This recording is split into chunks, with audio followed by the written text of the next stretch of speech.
오늘은 우리 감리교회에서 감리교회 역사가 135년인데 감리교회 역사에서 전 감리교회가 평신도 주일로 지키는 날입니다.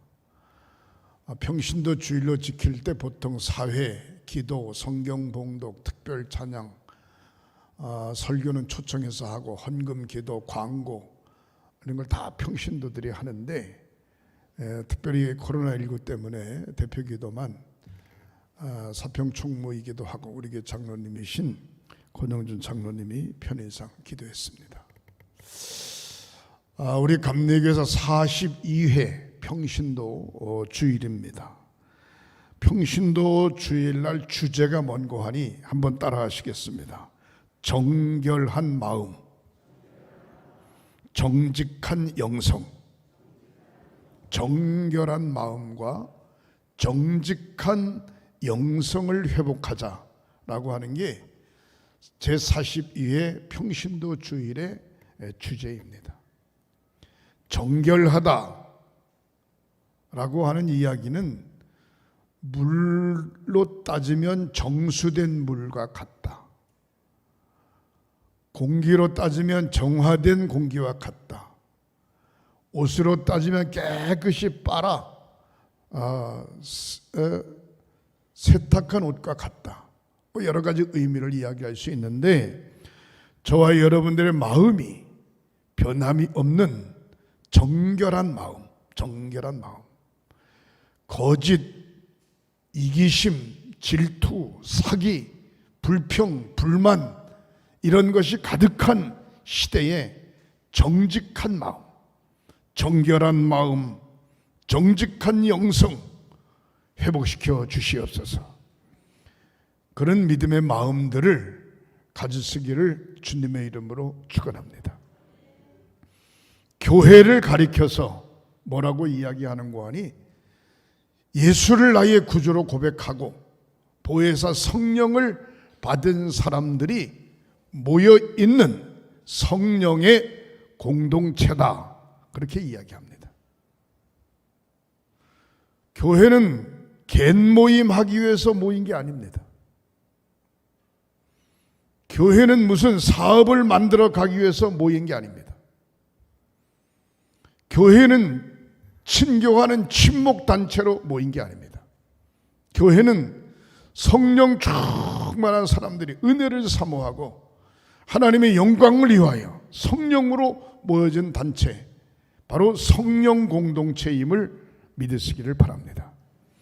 성령 공동체에 소속된 모든 성도들을 평신도라,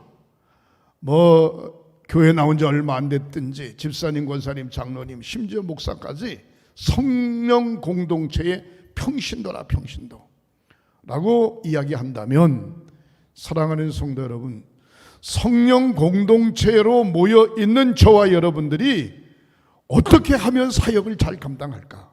어떻게 하면 주의 일을 잘 감당할까? 오늘 귀한 시간 생각해 보면서 초대교회 부흥의 역사를 생각해 보면서 은혜의 시간을 갖고자 합니다. 사도행전 1장은 예수님께서 부활하신 후 40일 동안 제자들과 함께 있다가 감람산에 올라가셔서 마지막 하늘 승천하십니다.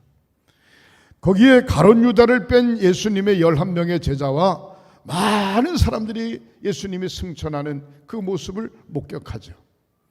그때 예수님께서 마지막 부탁을 무슨 말씀을 하셨는고 하니 한번 따라 하시겠습니다. 너희는 예루살렘을 떠나지 말고 이곳에서 성령이 임할 때까지 기다리라.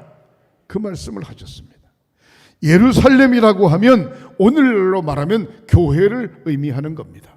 우리의 믿음의 장소를 떠나지 말고 이곳에서 성령 충만할 때까지 기다리라. 때를 기다리라. 그런 얘기입니다. 그리고 예수님이 하늘 승천하셨습니다. 요한 마가의 다락방에 사람들이 모여들기 시작했는데 오늘 본문 성경에 보니까 예수님의 11명의 제자의 이름을 하나하나 거론하고 예수의 어머니 마리아, 예수님의 동생들, 그리고 예수님을 따라다녔던 많은 사람들이 120명이 요한 마가의 다락방에 모였습니다.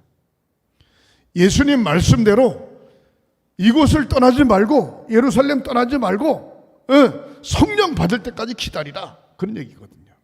그곳에서 뭘 했는가 하니 열흘 동안 모든 사람들이 간절히 하나님 앞에 기도했습니다. 기도. 거기에서 회의한 것도 아니고, 거기에서 예수님 지금 안 계시니까 앞으로 우리가 어떻게 할 건가 이런 거 의논한 것도 아니고, 거기에서 복음을 어떻게 전할 것인가 세미나한 것도 아닙니다.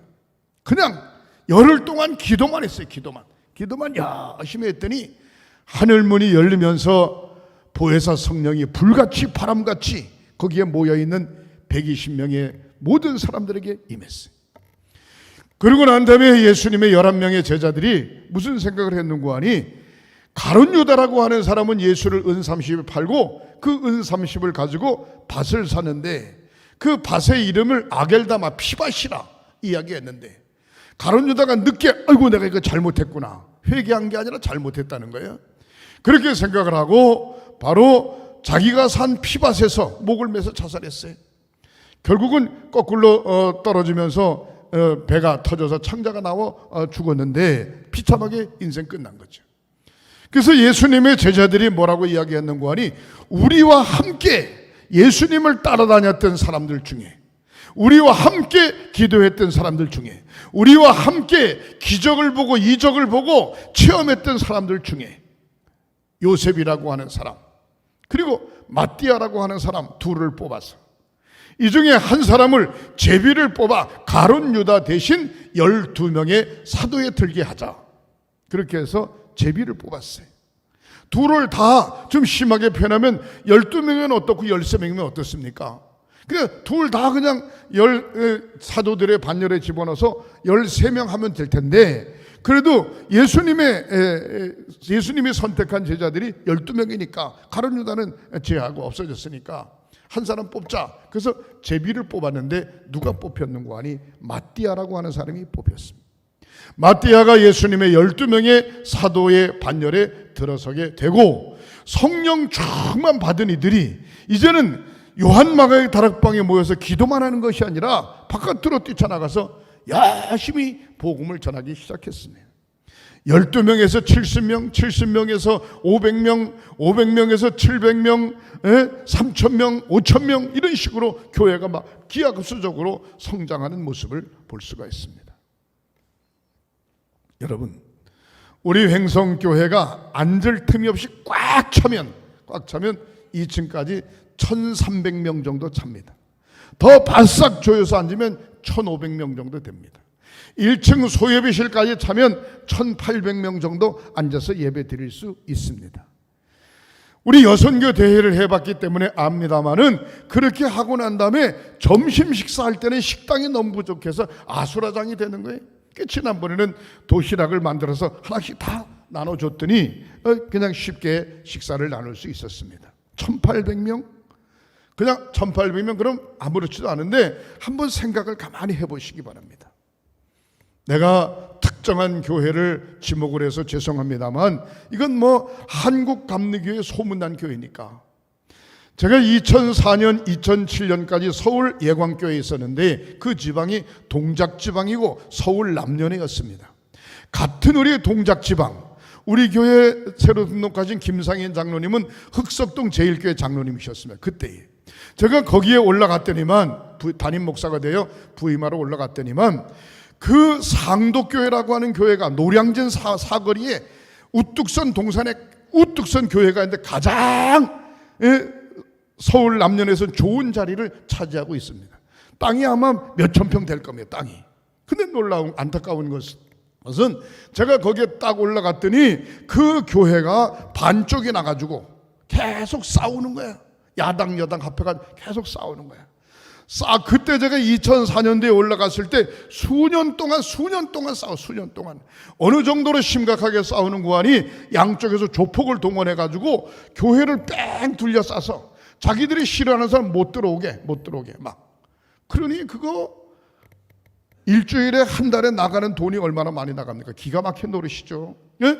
그러던 가운데 저는 예관교회 올라가서 6개월 동안 설계하고 교회 건축을 잘하고 봉헌식하고 여기 왔잖아요. 여기 왔는데 계속 거기는 싸우는 거야. 계속 싸우는데 얼마 모이던 교회는 고하니 최종철 감독님, 감독회장도 하셨는데 그분 계셨을 때 3,000명이 모이는 교회였습니다. 3,000명. 제가 그걸 이야기하기 위해서 하는 겁니다. 우리 1,800명 모이면 우리 교회 꽉 찹니다. 소예배실까지 3,000명 모이는 교회인데 제가 2004년도에 거기 올라가니까 3,000명 모이는 교회가 500명 모이는 교회로 완전히 박살이 난 거예요. 그 다음에 제가 3년 반 동안 있을 때 300명 모이는 교회로 완전히 줄어드는 거예요. 3,000명 중에 10분의 1만 남았습니다. 그때 그 장로님이 그러는, 목사님만 만났더라면, 목사님이 우리 교회 담임 목사가 됐더라면 나한테 그러는 거예요. 그래서 내가 하나님의 뜻은 모르는 겁니다. 지금 오신 목사님이 잘 할 거니까 기도 열심히 하시고 하나님 매달리라고. 그리고 제가 여기 내려오지 않습니까? 상도 제일교회가 파산이 됐어요. 교회가 없어졌어요. 기가 막힌 노릇이죠. 그 땅을 팔았는데, 건물하고 땅을 팔았는데 얼마를 받았는 거예요? 500억 이상을 받았습니다. 500억. 왜 이렇게 안 놀래요? 안 내려오는 거 참 이상하네. 근데 그 돈이 교단이 재산권이 교회에 있으니, 재단에 있으니까 그 돈이 재단으로 들어갔긴 했지만 그동안 10수년 동안 쌈박질 하느라고 빚을 어마어마하게 진 거예요. 어마어마하게. 한 달에 3억씩 계산하면 30억이고 10년이면 300억인 거야. 결국은 이렇게 저렇게 다 하고 파산돼 버리고 말았어요. 여러분, 기가 막힌 겁니다. 평신도의 사역이 얼마나 중요한가. 어떤 목사님이 있을 때는 3,000명씩 모이고 말이죠. 그 교회가 해외 선교인이 미자리 교인이 비전교회 마음껏 선교하던 교회가 박살이 난 거야. 너무너무 속상하죠. 성령 공동체 무엇인가? 바로 교회를 이야기하고 있는데 거기에 은혜 받은 사람들이 모여, 예수 중심으로 된 사람들이 모여, 그렇다고 하면 관계없지만 예수와는 전혀 관계없이 자기의 이권을 대상으로 하여 모였다고 하면 거기는 교회 아닙니다. 교회가 아니라는 거예요. 십자가만 붙어있지. 저는 평신도 주일을 맞이하면서 교회란 무엇인가? 교회는 무엇인가? 모이면 회의를 하고 모이면 세미나하고, 이거 교회 아닙니다. 여러분, 회의하면 어떤 문제가 생기는 거 하니 반드시 A라고 하는 사람, B라고 하는 사람이 생기게 돼 있어요. 의견이 충돌돼. 결국은 의견을 하나로 묶어서 결정이 됐어도 뭔지 모르게 마음이 뭔지 모르게 찝찝해. 저 사람 때문에 내 의견이 밀렸다. 그러니까 항상 마음은 갈라져 있는 거예요. 회의하다가 마음이 갈라지는 거예요. 회의하다가 마음이 뭉쳐야 되는데 겉모습은 뭉친 것 같은데 시간이 갈수록 사람들이 자꾸 갈라지는 거예요. 그 다음에 세미나 열심히 해서 부흥된 교회는 하나도 없습니다. 세미나가 뭐예요? 배운다는 얘기 아닙니까? 열심히 배우다 보니까 머리에 들은 것도 많고 아는 것도 많고 본 것도 많은데 실질적으로 자기 자신을 들이지 않는 거예요. 회의하려고 모인 것도 아니고, 세미나 하려고 모인 것도 아니고, 봉사하려고 모인 것도 아니고, 자기가 뭔가 하는 일에 대해서 자랑하려고 모인 것이 아닙니다. 교회에 대해서 착각하면 곤란합니다. 사랑하는 성도 여러분, 교회는 무엇인가? 성령의 공동체인데, 교회의 성령의 공동체인 사람들이 무엇을 해야 되는가? 오늘 본문 성경에 너무 잘 나와 있습니다. 따라하시겠습니다. 예루살렘에서 이곳을 떠나지 말고 기다리라. 그 얘기 무슨 얘기입니까? 성령 받을 때까지 기다리라는 거예요. 예수님이 하늘 승천하실 때에 거기에 목격했던 모든 사람들이, 아이고 이제 예수님 떠나셨네, 우린 누구를 의지해? 이거 고기 잡으러 가야지, 고향으로 농사지러 가야지, 사업하러 가야지, 정치하러 가야지, 다 뿔뿔이 흩어질 수 있습니다. 그러나 그들은 흩어지지 않고 예수님 말씀에 첫 번째, 따라하시겠습니다. 순종했습니다. 순종했어요. 순종. 자기 의견을 다 접고 예수님은 안 계시지만 이곳을 떠나지 말라 그럴 때 아멘 하고 순종했어요. 교회의 힘이 뭔지 아십니까? 말씀 앞에 순종하는 겁니다. 내 생각이 맞지 않아, 내 뜻이 맞지 않아, 내 주관이 맞지 않아, 내가 가지고 있는 경험이 맞지 않아. 그렇지만 말씀 앞에 아멘 하고 순종하는 것이 성령의 공동체인 줄 믿으시기를 바랍니다. 성령의 공동체, 바로 초대교회가 예수님 앞에 아멘 하고 순종해서 두 번째로 모인 곳이 뭐냐? 예루살렘 다락방에 모였어요. 오늘날로 말하면 교회입니다. 교회. 모여가지고 뭐 했냐? 열심히 기도했어요. 회의하지 않았어요. 세미나 하지 않았어요. 뭔가 봉사하고 구제하고 이런 거 하지 않았어요. 모였어요. 말씀 앞에 순종했어요. 그리고 두 번째, 기도하고 기다렸어. 성령 받기를 사모하고 간절히 기도했어요. 여러분, 우리 한국교회 6만 교회 1200만 교인이라고 이야기하는데, 모르긴 몰라도 6만 교회는 아직 그대로 있지만 정상적으로 교인들 숫자를 센다면 한 700~800만 될까? 여러분 한번 생각해 보세요. 교회가 무엇하는 곳인가? 교회는 철저하게 하나님 말씀 앞에 순종하는 곳이 교회이고, 그것이 바로 성령의 공동체인 줄 믿으시기를 바랍니다. 6만 교회 중에 지금도 계속해서 부흥되는 교회 있습니다. 부흥되는 교회 있어요. 부흥되는 교회가 있는데, 중요한 건 회의를 열심히 하는 교회는 부흥이 안 돼. 세미나 열심히 하는 교회는 부흥이 안 돼. 참 묘해요. 열심히 봉사하고 사회사업하고 그런 교회는 부흥이 안 돼. 소문은 어떻게 좋게 나는지 모르지만 놀라운 건 말씀 앞에 순종하고 열심히 기도하는 교회는 지금도 계속해서 부흥하고 있는 줄 믿으시기를 바랍니다. 어떻게 아멘이 시원찮네? 무슨 얘기입니까? 하나님께서 함께 하시기 때문에, 성령께서 함께 하시기 때문에, 당신이 아무리 잘났고 똑똑해도 성령께서 함께 하지 않으면 소용없어. 그러나 부족하고 시원찮지만 성령께서 함께 하시면 역사가 일어나는 줄 믿으시기를 바랍니다. 얼마나 중요한지 몰라요. 기도하는 교회는 지금도 불듯이 일어난다 이 말이야. 기도하는 집사님, 권사님, 장로님, 기도하는 목사, 기도하는 교회는 지금도 부흥된다 이 말이에요. 할렐루야. 확신을 가지시기를 주님의 이름으로 축원합니다. 똑똑하고 말 많고 이유 많고 뭐 사건 많고 그런 사람이 많은 교회는 부흥이 될 것 같은데 그렇지 않아. 계속해서 삐그덕거리는 거야. 삐그덕. 사랑하는 성도 여러분, 오늘 초대교회 모습은 어떻습니까? 그것도 하루 기도한 게 아닙니다. 이틀 기도한 것도 아니고 3일 기도한 것도 아닙니다. 열흘 동안 한 곳에 모여서 다른 데로 흩어지지 않고 간절히 기도한 겁니다. 우리 한국교회가 가장 부흥될 때가 70년대에서부터 80년대 중반까지입니다. 약 15년 동안에 한국교회가 가장 부흥됐습니다. 뜨거운 가슴을 아는 목사님들이 교회만 개척하면 교회가 부흥됐어요. 근데 요즘은 교회 개척해도 부흥이 안 돼. 참 안타깝습니다. 그러나 교회는 지금도 기도하는 목자, 기도하는 성도들만 있으면 지금도 저는 부흥된다, 그렇게 생각하는 사람 중에 한 사람입니다. 믿으시기를 주님의 이름으로 축원합니다. 할렐루야. 우리가 60년대, 70년대, 80년대 부흥에 그러면은 주일날부터 토요일날 새벽까지 부흥했어요. 주일날부터 토요일 새벽까지. 세미나 하면서 부흥회라고 하는 게 점점 시들어지기 시작하면서 부흥의 날짜가 줄어들었어요. 4박 5일로. 그 다음에 3박 4일로, 2박 3일로 줄어들었어요. 5박 6일 동안 부흥회를 해도 그냥 밤새도록 통성으로 기도하고, 마루짱 가만히 짜기 멍석에 앉아가지고 기도하면 떼굴떼굴 굴러가면서 막 기도하고, 가슴치며 기도하고, 방언기도, 뭐 입신기도, 뭐 환상을 봤다는 사람, 꿈을 꿨다는 사람, 주의 음성 들었다, 별의별 사람이 다 이렇습니다.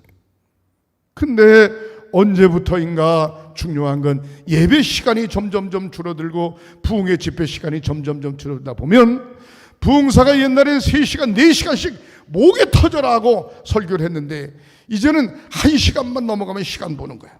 왜 이렇게 길게 해? 다 아는 얘기인데 뭐 하는 거야? 빨리빨리 끝나지. 아이고 다음에는 못 오겠구만. 그리고 부흥사가 말이죠, 너무 시간을 길게 끝나든가 엉뚱한 소리 하게 되면 다음 시간 안 와. 성도들의 신앙의 모습이 달라져 가고 있어요. 얼마나 중요한지 모릅니다. 사랑하는 성도 여러분, 기도하는 저와 여러분들이 되시기를 주님의 이름으로 축원합니다. 기도하지 않고 내가 주의 일 하네, 그게 거짓말이야, 사기꾼이야. 기도하지 않고 어떻게 주의 일 합니까? 자기 기분에 따라 하는 거지, 자기 분위기에 따라 하는 거지, 자기 얼굴을 나타내 보이려고 하는 거지. 기도하지 않고 어떻게 합니까? 기도하고 해야 됩니다. 기도하지 않고 하는 것은 꼭 사람 냄새 나게 돼 있고 꼭 문제가 되게 돼 있습니다. 그 다음에 세 번째, 초대교회의 부흥은 어떻게 와지는가? 따라 하시겠어요? 성령 충만. 성령 충만할 때 와지는 겁니다. 기도했더니 하늘이 열리고 성령이 바람같이 불같이 기도하는 120명 모든 사람들에게 임했다는 겁니다. 사랑하는 성도 여러분, 성령 충만, 은혜 받았다, 구원의 확신이 있다, 얼마나 좋습니까? 어떤 사람은 찬양의 은혜를 받아가지고 막 찬양을 부를 때 그냥 거기 깊이 푹 빠져 눈물을 흘려 그냥 간절히 찬양을 해. 그러면 뒤에서 그걸 보면서 아유, 저 사람 미쳤네, 예수를 꼭 저렇게 믿어야 되나, 찬송을 꼭 저렇게 유별나게 불러야 되나. 죄송합니다, 그 소리 하는 사람 가슴에는 불이 없어.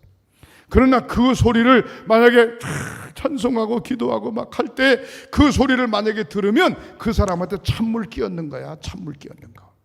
진짜로 내가 미쳤나? 진짜로 내가 문제 있나? 그리고 절제하는 거죠. 절제. 또 어떤 놈은 막 통성으로 막 기도해, 막 따따부따 막 하고 막 기도하고 막 그냥 정신이 없어. 비몽사몽간에 막 깊은 영적 기도 속에 푹 들어가. 그럼 어떤 분은 아이고, 유별나게 기도하고 있네, 꼭 저래야 하나님이 들으시는가? 머리서부터 발끝까지 다 세고 계시는데, 그리고 빈정거리는 거야. 그 소리가 만약에 열심히 기도하는 사람 가슴에 들어가면 찬물 확 끼어문드는 거야. 진짜로 내가 문제가 있나? 하고 기도에 불 꺼지는 거야. 또 어떤 사람 막 전도해, 만나는 사람마다 거품을 물고 전도해, 예수 믿고 전도합시다, 막 전도해. 그러면 또 어떤 사람 아이고, 수준 낮게 꼭 그렇게 전도해야 되나? 요즘 시대가 어느 시대인데 자기 나름대로 결정하고 교회 나오는 거지. 그렇게 빈중거려. 그러면 그 소리 들으면 진짜로 전도를 열심히 하는 사람 내가 뭔가 잘못됐나 싶어. 그냥 불 꺼버려. 또 어떤 사람은 그냥 철저하게 땅을 팔아도 11조, 집을 팔아도 11조, 퇴직금을 받아도 11조, 감사금 철저하게. 그러면 또 아이고, 평생 일한 거 그냥 교회에다가 다 바쳤구만. 다 바쳤어. 뭐 그런다고 뭐 하늘문이 확 열리고 금덩어리 떨어지나? 또 빈중거려. 이거 진짜로 내가 이거 잘못한 거 아닌가? 또 불을 끄는 거야. 여러분은 어느 쪽에 속합니까? 어느 쪽에 속하냐 이 말이야. 진짜로 기도하는 사람 쪽에, 눈물 뿌려 기도하는 사람 쪽에, 진짜로 간절히 사모하고 찬양하는 쪽에, 열심히 자기 주머니 안 아까운 사람 어디 있어요? 그래가지고 하나님 앞에 드리면서 주의 일이 잘 돼야 될 텐데 그렇게 생각하고 밤새도록 목이 터져라 기도하고 떼굴떼굴 굴러가면서 가지각색의 은사를 체험하고 그런 쪽에 서 있는가? 그렇지 않으면 반대로 기도만 하면 다냐? 앞장서서 봉사만 하면 다냐? 찬송만 잘 부르면 되냐? 예배만 열심히 참석하면 되냐? 11조 감사한 것만 잘하면 되냐? 자기 생활은 똥구멍이 찢어지는 것 같은데 어느 쪽에 서 있습니까? 여러분, 성령의 능력을 제한하면서부터 성령의 역사가 안 나타난 거예요. 할렐루야. 무슨 얘기인지 아십니까? 성령의 역사를 제한하면서부터 성령의 역사가 안 나타나요. 안 나타나.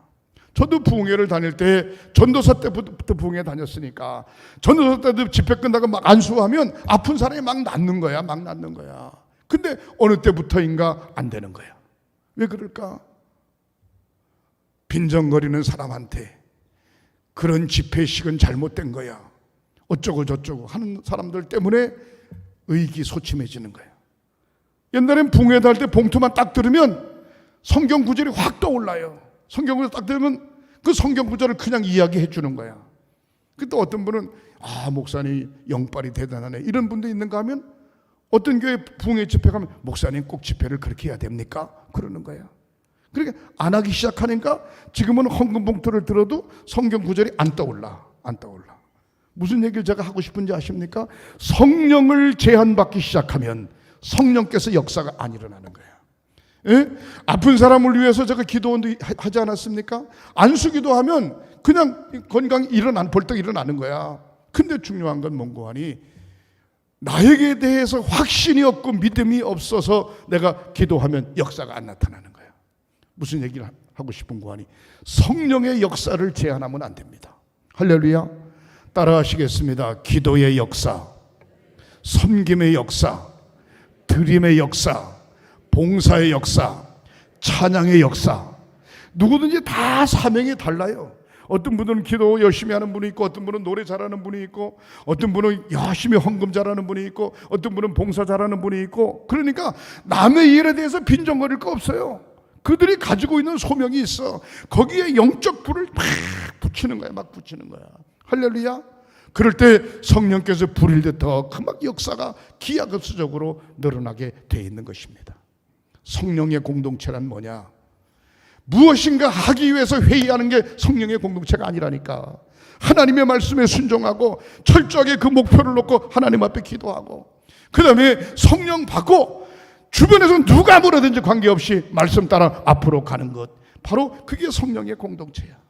때로는 더 잘하기 위해서 A와 B가 하나로 묶어져서 의논도 교환해야 되고 하나로 묶어가야 되겠죠. 사랑하는 성도 여러분, 평신도 주일을 맞아서 우리 횡성교회 사랑하는 모든 성도들이 오늘 본문에 있는 말씀대로 순종하고 기도했더니 성령 충만하고, 성령 충만했더니 그들이 그냥 가만히 있을 수가 없어. 나가서 담대히 복음을 전하고 말씀을 전했더니 초대교회가 막 일어났던 것처럼, 다시 한번 우리 한국교회가 저와 여러분들의 평신도 사역의 뜨거운 가슴을 통하여 일어나는 역사가 있으시기를 양손 들고 축원합니다.